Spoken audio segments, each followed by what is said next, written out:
मारा सतगुरु परम स्नेही हो, राम मिलाइ न देही हो। जीवत मोक्ष मिलाया हो, करम खोद सब पाया हो। रूपन चूपन काया हो, ओ मुझ देश बताया हो। बीत दीवाल न पाया हो, ऐसे अधर घर आया हो। चंदन सूरन देवा हो, वागर कासु कलेवा हो। ब्रह्मा विष्णु भावे हो, गुणगर को नित ध्यावे हो। हे सुख राम सुखारे हो, अब मोए पार उतारे हो। महाराज फरमा रहे हैं, हमारा सतगुरु परम स्नेही हो। सतगुरु कैसे है? परम स्नेही। स्नेही नहीं, केवल परम स्नेही। सतगुरु हमारे परम स्नेही क्यों है? राम मिला इन देही हो, उस राम जी को इसी देह में उन्होंने मिलाया। उस राम जी को मिलने का भेद बताया, भजन की विधि बताई और कृपा करके उस देश में पहुंचा दिया। जीवत मोक्ष मिलाया हो। मोक्ष जीती जी जाना पड़ता है, मरने के बाद मोक्ष नहीं। मरने के बाद किसी ने आज तक यहाँ आके बताया नहीं मैं मोक्ष गया था, या मैं स्वर्ग में गया था, या मैं वैकुंठ से आया हूँ। कोई नहीं बताएगा। मरने के बाद जबरदस्ती मोक्ष करवाती है। वो शरीर का मोक्ष है। वो धारणा ऐसी है, ये प्राण शरीर से निकलने के बाद भी भ्रगुड़ी में अटकता है, ऐसी धारणा है। तो अगर यहाँ प्राण है, मान लो है, तो यहाँ 10वां द्वार खोल देते हैं कि अगर मान लो 1% गुंजाइश है कि यहाँ भ्रगुटी में प्राण अटका है, तो वो 10वें द्वार से बाहर निकल जाएगा। मगर ऐसा होता नहीं। जब प्राण निकल जाता है, शरीर निष्प्राण हो जाता है, तभी जलाते हैं। प्राण के रहते कोई जलाएगा नहीं। तो वो धारणा बनी है, वो धारणा वो फिर प्रथा में बदल जाती है और वो प्रथा फिर चली जाती है। वास्तव में उसके पीछे कारण यही था कि अगर कोई पानी में डूब के जिसकी मृत्यु हो गई, या सर्पदंश से जिसकी मृत्यु हो गई, उत्तर भारत में जलाते नहीं। उत्तर भारत में उस मुर्दे को गंगा में बहा देते। उद्देश्य यही रहता है कि मुर्दा देख के किसी की नजर उस पर पड़ जाए। वो समझ लेते हैं कि ये जो मुर्दे बह रहे हैं, या तो पानी में गिर के इसकी मौत हुई है, या सर्प के दंश से इसकी मौत हुई है। बाहर निकाल के झाड़ फूक करते हैं, शरीर में का पानी निकालते हैं और कुछ कुछ जीवित हो भी जाते हैं। क्योंकि दो स्थिति में जब मृत्यु होती है तो प्राण भुगत में रहता है। मरने जो डूब के पानी में मरता है उसको तुरंत जलाना नहीं चाहिए, सर्पदेश वाले को भी जलाना नहीं चाहिए, क्योंकि उनका प्राण भ्रुकुटी में कई कई घंटों तक रहता है और उसको वापस शरीर में लाया जा सकता है, उपाय हो सकता है। बाकी जो मरते हैं उसके लिए कोई उपाय नहीं। तो हो सकता है ये जो ये प्रथा हमारे समाज में चली आ रही हो, उस समय 10वां द्वार खोलने से वो प्राण 10वें द्वार के बाहर निकल गया हो, इसलिए दाग देते हैं और वो 10वां द्वार खोलने का प्रयास करते हैं और फिर चले जाते हैं, अब कुछ बाकी नहीं रहा। तो सदगुरु हमें जीते जी मोक्ष में ले जाते हैं, क्योंकि मोक्ष वहां नहीं है, सस्वरूप आनंद पद वहां नहीं है, वो यही है। अभी जैसे सस्वरूप वहां नहीं है, वैसे न स्वर्ग वहां है न नरक वहां है। स्वर्ग नरक की संतों ने व्याख्या करी है। क्या किसी ने आज तक आके बताया कि मैं स्वर्ग में जाके आया, मैं नरक में जाके आया? वो घंटा का नंबर फिर क्या स्वर्ग नरक झूठा है? ये पाप करने वाले क्या नरक में नहीं जाएंगे? पुण्यात्मा स्वर्ग में नहीं जाएंगे? हाँ जाएंगे। पुण्यात्मा स्वर्ग में जाएंगे, धर्म करने वाला स्वर्ग में जाएगा, शुभ कर्म करने वाला स्वर्ग में जाएगा और पाप करने वाला नरक में जाएगा। महाराज कहते हैं धर्म पुण्य जिग कर है भारी, जन्म धरे भुगते संसारी। समझो ज्ञान को। लोह कंचन को बेड़ी पावे, और दोनों माय संकट बोहावे।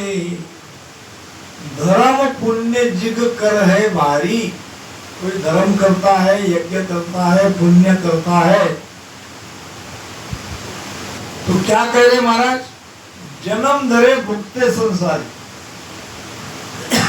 उसका फल दूसरा जन्म जब लेता है उसे मिलता है।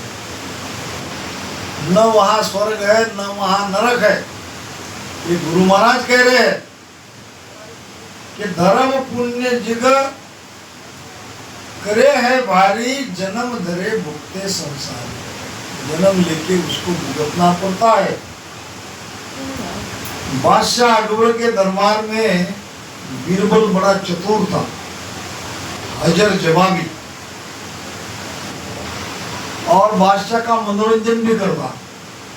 बादशाह का बड़ा प्यारा था, मगर यही उसकी खूबी दूसरों के लिए जलन का कारण बनती। बादशाह के रिश्तेदारों को ऐसा लगता कि ये बीरबल से तो कई गुना ज्यादा हम होशियार हैं, मगर बादशाह इसको छोड़ती ही नहीं। अगर हमें मौका मिले तो हम भी बादशाह का मनोरंजन करते, हम भी बादशाह को खूब हंसाएंगे, मगर ये बीरबल नहीं यहां से हट रहा है। इसको हटाने का कोई न कोई उपाय करना चाहिए। एक नाई था जो रोज बादशाह अकबर की बाल काटने के लिए जाता था। अब नाई को पैसा देके अपने तरफ मिला लिया ये जलने वाले लोगों ने। समय देख के तुम केवल बादशाह के मन में ये बात डाल दो, रोने का नाटक करो और वो कहो कि तुम्हारे अब्बा हुजूर की बहुत याद आ रही है। अब्बा हुजूर यानी बादशाह अकबर का पिता, हुमायूं। हुमायूं है, जो भी हो, इतिहास में नहीं जाना। जैसे तैसे तुम बादशाह अकबर को अपने मरे हुए मरहूम पिताजी की याद दिला देना और इनाम लेना। अब ऐसे ही बाल काटते काटते काटते नाई लग गया रोने। बादशाह अकबर ने पूछा, भाई क्या हुआ, आज तुम रो क्यों रहे हो? क्या कहूं अब्बा हुजूर, आज तुम्हारे अब्बा हुजूर की याद आ गई। उनके भी बाल मैं ही काटता था। आपके जैसे ही मुलायम उनका चेहरा था, उनके बाल बहुत मुलायम थे। आज मुझे आपके पिताजी की याद आ रही है, आपके अब्बा हुजूर की याद आ रही है। अब बादशाह के मन में ये बात चली गई। दरबार जब भरा तो दरबारियों को कहा कि ऐसा कोई उपाय है जो मेरे पिताजी का हालचाल जान के मुझे आके बताएं। नाई ने अपना काम कर दिया और बादशाह के मन में ये बात डाल दी। अब सारा दरबार चुप, क्योंकि बादशाह हुजूर गए जन्नत में। अब जन्नत में जाके कौन उसकी खुश खबर लाए? बादशाह ने फिर कहा, इतना बड़ा मेरा 9 रत्नों का दरबार है, कोई नहीं ऐसा रत्न जो जन्नत में जाके मेरे अब्बा हुजूर का हालचाल जान के मुझे बताए। बाकी दरबारियों ने कहा, अपना बीरबल कब काम आएगा? बीरबल तो अशक्य काम को शक्य कर देता है। हुजूर, हमको लगता है इस काम के लिए बीरबल के अलावा दूसरा कोई योग्य नहीं है, सुयोग्य नहीं है। अब बीरबल वहीं बैठा था। बीरबल समझ गया प्लानिंग तो बहुत बढ़िया रची है, अब इसका काट ढूंढना चाहिए, इसमें बचने का उपाय ढूंढना चाहिए। क्योंकि बादशाह के मन में अब्बा हुजूर का हालचाल जानने की बात डाल के ये लोग मुझे जीते जी जलाना चाहते हैं, मार डालना चाहते हैं। मगर मैं भी बीरबल हूं, खड़े रहो। बीरबल खड़ा हो गया। आपको जन्नत में जाना है? जी हुजूर। और मेरा अब्बा हुजूर को मिलके उसका हालचाल जानना है। ठीक है, नहीं तो कहना ही नहीं। मगर 6 महीने की मोहलत चाहिए, थोड़ा समय लगेगा। जन्नत यहाँ से बहुत दूर है। कोई बात नहीं, जितनी चाहे उतनी समय ले लो। और जब मैं जन्नत में निकलूंगा वहां से आने में भी और टाइम लगेगा। हाँ, लगने दो, मोटा मोटा 1 साल तो लगेगा। और कुछ पैसे की भी आवश्यकता होगी, क्योंकि वहां कौन देने वाला है। ले जाओ, तिजोरी में से जितना चाहिए उतना धन ले लो। अब जितना चाहिए उतना धन बीरबल ने लेके अपने घर पे चला गया और पत्नी को, घर वालों को कहा कि अब मैं 6 महीना घर से बाहर निकलूंगा नहीं। तुमको किसी को कुछ भी कोई कहे, ये बात किसी को बताना नहीं। ये अगर पता चल जाए कि मैं यही हूं तो मेरा जीवित रहना भी मुश्किल हो जाएगा और आप भी सब कष्ट में पड़ोगे। घर के अंदर में तलघर बनाया, तलघर में सारी ऐशो आराम की सुविधा बनाई और वहां जाके बिल्कुल रहने लगा। फिर घर से स्मशान तक एक अंडरग्राउंड रास्ता तैयार कराया, भुयारी रास्ता कहते हैं। अब करीब करीब 6 महीने में वो पूरा हो गया। फिर वो समय आ गया, कहा कि बादशाह हुजूर, आज मुझे जाना है जन्नत में। तो सब लोग लेके गए उसको स्मशान में। जलने के बाद ही तो स्वर्ग में जाएगा। अब स्मशान में जैसे आग लगाया, बड़ी चालाकी से नीचे भुयार के रास्ते से बिरबल आ गया अपने घर पे और वहां आके सो गया आराम से। 6 महीने बढ़िया आराम से रहा और 6 महीने बाद उसी भुयारी रास्ते से वापस आया। इंतजार कर ही रहे थे बाहर लोग, आप बिरबल आएगा। किसी को पता नहीं चला कैसे ऊपर आ गया है, बिरबल आ गया, बिरबल आ गया, बिरबल आ गया, सब खुश। बादशाह ने बड़े प्रेम से अपने पास बिठाया, कहा कि कहो मेरे पिताजी का क्या हाल है, मुझे हालचाल जानना है, सब ठीक तो है? सब बढ़िया, कोई कष्ट, कोई तकलीफ, कोई पीड़ा? हाँ थोड़ा कष्ट तो है, पीड़ा तो है, मगर अब कैसे बताया, जितना कष्ट दूर करना था उतना मैंने करके आया हूँ, कुछ कुछ कष्ट और बाकी है जो मैं कर नहीं पाया। ऐसा कौन सा कष्ट है जो तुम वहां जाके भी कर नहीं पाए? तुम्हारे अब्बा हुजूर के बाल बहुत बड़े हैं, अब बाल तो मुझे काटने नहीं आता, अगर बाल काटने आता तो मैं बाल काट के आता। बार बार अपने सफेद दाढ़ी को खुजा रहे थे, सफेद बाल लटके हुए थे नीचे, तो ये एक परेशानी है, बाकी तो सब ठीक ठाक है, बहुत मजे में है। अच्छा चलो नाई को भेजते हैं, इसको भाई का बाल काटने के लिए, जो करेगा वही भरेगा, जिसकी करनी उसके साथ। अब नाई डर गया, क्योंकि उसने तो देख लिया था जन्नत में कैसे जाया जाता, अब ये लोग मुझे जला देंगे, मैं जल जाऊंगा, अब क्या खाक वहां जाके बाल काटूंगा, अब क्या करे? अब बादशाह तो कितना भी बादशाह के सामने गिड़गिड़ाया, बादशाह तो मानेंगे नहीं, ऑर्डर उसका ही था। पत्नी ने पूछा क्यों परेशान, अब क्या करूं, लोगों के बहकावे में आके मैंने बिरबल जी को जिंदा जला दिया, और वो तो जले नहीं, वो तो जन्नत से वापस आ गए। अब कहते हैं कि बादशाह के पिताजी के बाल बढ़ गए, मुझे वहां भेजना चाहते, अब मैं क्या करूं?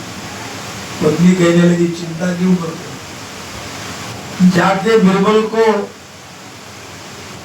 समझाओ, उसके क्षमा मांगो, पैर पकड़ो, कुछ भी करो। जब वो एक बार जीवित आ गया तो दोबारा आपको भी जीवित आने का उपाय बताएगा। पैर पकड़ लिया, दरबारियों के कहने से मैंने उनकी बात मान ली और बादशाह के कान में उनके पिताजी की हालचाल की बात डाल दी। ये बहुत बड़ी गलती मैंने की, अब उसकी सजा मुझे मिल रही है, मैं मरना नहीं चाहता, मेरे छोटे छोटे बच्चे हैं, कोई ना कोई उपाय करो। ठीक है करके बिरबल ने कहा आइंदा से ऐसी गलती कभी नहीं करना, ये तो मैं था इसलिए बच गया, दूसरा नहीं बचता। कल दरबार में आओ और बादशाह की माफी मांगो। दरबार में आया, बादशाह के पैर पकड़ लिए, बादशाह ने कहा पैर छोड़ो, नहीं नहीं पहले मुझे ये वचन दो कि आपने मुझे माफ किया। बादशाह ने कहा दे दिया वचन, मैंने माफ किया, बोलो क्या? तो दरबारियों के कहने से मैंने बिरबल का कांटा निकालने के लिए ये झूठ मूठ फैलाया था, न तो कोई अपने अब्बा हुजूर की मुझे याद आई, और न कोई वहां कोई जाता है, न जाके वहां से आ सकता है, इसलिए मेरा भी जाना झूठ। और फिर बिरबल ने आके कहा कि अब्बा हुजूर ऐसा तो हो नहीं सकता, यहाँ से कोई डायरेक्ट स्वर्ग में जाए, डायरेक्ट मृत्युलोक में जाए, डायरेक्ट वहां नरक में जाए, क्योंकि स्वर्ग नरक यही है। जैसे जीते जी मोक्ष है, जैसे जीते जी स्वर्ग में जाना पड़ता है, जीते जी नरक में जाना पड़ता है। महाराज कहते हैं धर्म पुण्य जिग कर है भारी और जन्म धरे भुगते संसारी। जन्म लेके संसार में अच्छे बुरे कर्म भुगतना पड़ता है। वहाँ कोई व्यवस्था नहीं है, न चित्रगुप्त बैठा है, न यमराज बैठा है, न कोई व्यवस्था है। और विज्ञान इस बात को मानता नहीं, मगर ये झूठ नहीं।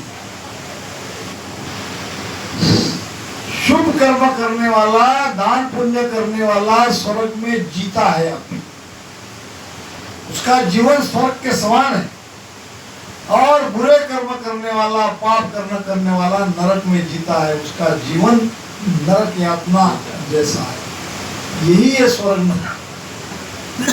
तो महाराज भी यहाँ कह रहे हैं कि जन्म धरे भुगते संसारी, वो कंचन की बेड़ी को आवे और दोनों माय संकट को आवे। इसलिए अच्छा करना भी है तो फल की इच्छा से मत करो, पहले तो भजन ही करो।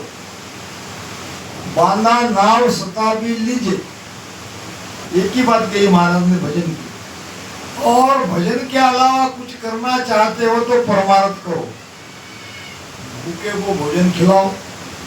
पुण्य का लाभ मिलना चाहिए, इसके लिए नहीं। दूसरे को दुख मत दो, यातना मत दो, परमार्थ करो, प्राणी मात्र पर दया करो, सत्संग करवाओ, सत्संग के लिए पैसा खर्चा करो। करना है तो ये काम करो। सत्संग से बड़ा कोई परमार्थी कार्य दूसरा नहीं है। हर रामसनी को मैं तो कहता हूँ साल में एक बार तो भी सत्संग लेनी ही चाहिए, एक बार तो भी। इस तरह से गुरु कार्य में हमारा कमाया हुआ धन लगेगा, घर में शांति आएगी। मैं हमेशा कहता हूँ अभी 12 तारीख को सत्संग होगी। अब वो तो जाने वाली वो भाई चली गई, मगर उसके जाने से वो निमित्त, वो कारण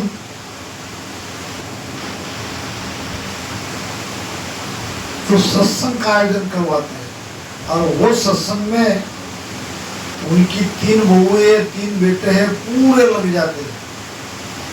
कम से कम घर में बहू बेटियों को आदत तो लग जाती है, सेवा का भाव बढ़ता है। उनको लगता है कि अपने घर में ये लोग आए।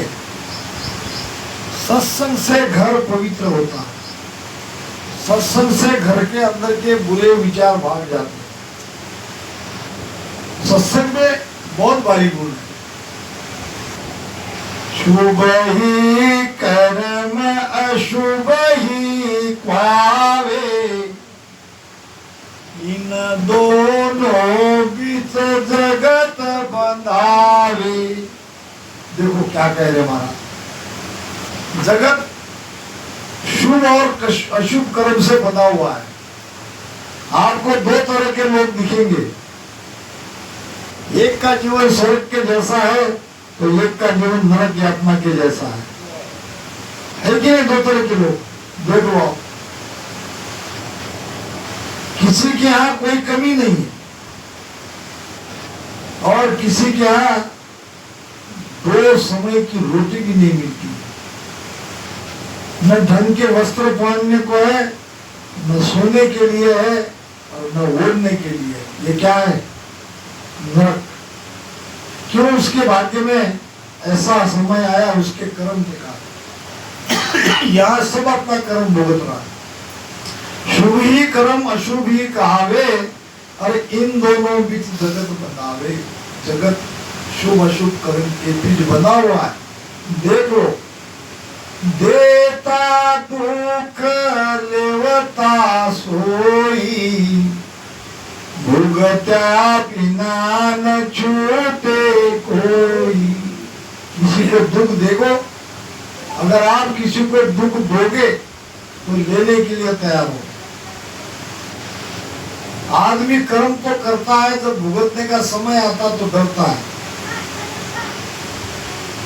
जब तुम कर्म करते हो तो उसकी सजा पाने के लिए भी तैयार हो जाओ। लेता दुख देता दुख लेवता सुई। जब हम दुख का पहाड़ हम पर गिरते हैं तो उसका कारण हम ही है। जब हम बहुत सुख चैन से रहते हैं उसका कारण हम ही है। हमारे किए हुए कर्म हमें वापस भुगतना पड़ता है, वहां कोई व्यवस्था नहीं है। अब फिर ये चित्रगुप्त जो हमारा खाता लिखता है वो कैसा? भारत तो कहते हैं धर्मराय जब लेखों मांगे किया कोल चितारे। धर्मराय कौन है? घड़ी घड़ी दमदम का लेखा वो चित्रगुप्त का खाता। कहाँ है चित्रगुप्त? और कैसे लिख रहा है सबका बराबर? क्या लिख रहा है ये बात झूठ है? नहीं, झूठ नहीं। यह है स्थूल शरीर। स्थूल शरीर में है सूक्ष्म शरीर, सूक्ष्म शरीर में है चित्त। हम जो भी करते हैं वो सब चित्त में याद रहता है, चित्त याद रखता है। हमारे किए हुए सारे अच्छे बुरे कर्म चित्त में विद्यमान रहते हैं और स्थूल शरीर को जला देते हैं। सूक्ष्म शरीर नया शरीर धारण करता है। इसलिए हमारे पहले जमाने के पूर्व के किए हुए कर्म चित्त में विद्यमान रहते हैं और वो चित्त में याद रहने के कारण हमको भुगतना पड़ता है। इसलिए कर्म से कोई बचते नहीं है। महाराज कहते हैं और इसको आपको समझा के देता हूँ, थोड़ा समय रह गया। मरत लोक का भोग सर्व सुख लील विलासा, करे उदम नर नार सकल पूरे मन आशा। देवलोक का भोग देव ऐसी विद पावे, मन उपजा विश्वास सर्व हाजिर हुए आवे। आई रीत विराट सब पुरिया में होई, अमर लोक का भोग सर्व हाजिर कहूँ तो ही। सुख राम परम सुन धाम है वो सुख कहान, कहो बखान तीन लोक मेरी तह कहीं नकल सियान। देखो सब यही है, यही करना पड़ता है, यही भुगतना पड़ता है। हमारा सतगुरु परम स्नेही हो, राम मिला इन देही हो। जीते जी सतगुरु हमें परम मोक्ष में मिलाते हैं। राम जी भी इसी शरीर से हमें इसी शरीर में मिलते हैं। इसलिए जीते जी मोक्ष क्या है ये समझो और इन्हीं शब्दों के साथ मेरी वाणी को यही विराम देता हूँ। राम राम साहब।